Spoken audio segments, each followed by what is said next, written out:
Hi hello ನಮಸ್ತೆ ಅಸ್ಸಲಾಂ ವಲೈಕುಂ. ನಾನು Abdul Sameer. Wisdom ಬಿಟ್ಟ ಮುಂದಿನ ಆಟಕ್ಕೆ ಎಲ್ಲರಿಗೂ ಸ್ವಾಗತ.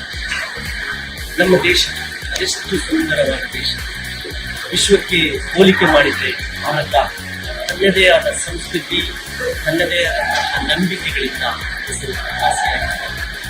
ಒಂದೊಂದು ರಾಜ್ಯ, ನಮ್ಮ ಒಂದೊಂದು ರಾಜ್ಯ ಕೂಡ ತನ್ನದೇ ಆದ ಸಂಸ್ಕೃತಿ, ಸಾಹಿತ್ಯ, ನಂಬಿಕೆಗಳಲ್ಲಿ ತುಂಬಾ ಪ್ರಸಿದ್ಧ.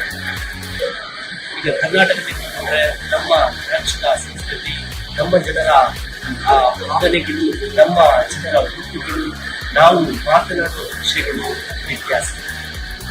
ಅದೇ ರೀತಿ ಬೇರೆ ಭಾರತದ ಪ್ರಮುಖ ರಾಜ್ಯಗಳಲ್ಲಿ ನಾವು ಹೋಗೋದಾದ್ರೆ ಒಂದೊಂದು ರಾಜ್ಯ, ಕಾಶ್ಮೀರ ಹೋಗೋದಾದ್ರೆ ಕಾಶ್ಮೀರದವರ ಜನರ ಹಾವಭಾವ, ಅವರ ಉಡುಪಿನ ಶೈಲಿ, ಅವರ ಉಡುಪಿನ ಶೈಲಿ, ಅವರು ಜೀವನ ಮಾಡುವ ಶೈಲಿ ಕೂಡ ತುಂಬಾ ನಮ್ಮ ರಾಜ್ಯದಲ್ಲಿ ವಿವಿಧವಾಗಿರುತ್ತೆ. ಅದೇ ರೀತಿ ಗುಜರಾತ್, ಮಧ್ಯಪ್ರದೇಶ, ಉತ್ತರ ಪ್ರದೇಶ, ಇದು ನಮ್ಮ ದಕ್ಷಿಣ ರಾಜ್ಯಗಳ ಕೇರಳ, ತಮಿಳುನಾಡು, ಆಂಧ್ರ, ಈ ರಾಜ್ಯಗಳ ಜನತೆಯನ್ನು ನೋಡಿದ್ರೆ, ಅವರ ಸಂಸ್ಕೃತಿಯನ್ನು ನೋಡಿದ್ರೆ ವಿಭಿನ್ನವಾದಂತಹ ಸಂಸ್ಕೃತಿಗಳು.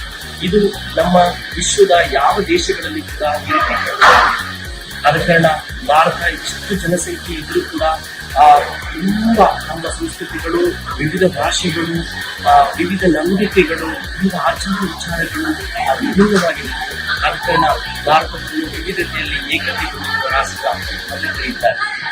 ಬೇರೆ ದೇಶದ ಜನರು ಭಾರತಕ್ಕೆ ಭೇಟಿ ನೀಡ್ತಾರೆ, ಕಾರಣ ಈ ಸಂಸ್ಕೃತಿ, ಇಲ್ಲಿಯ ದೇಶದ ವಿಭಿನ್ನ ರೀತಿಯ ನಂಬಿಕೆಗಳು ಆಕರ್ಷಣೆ ಮಾಡ್ತಾರೆ.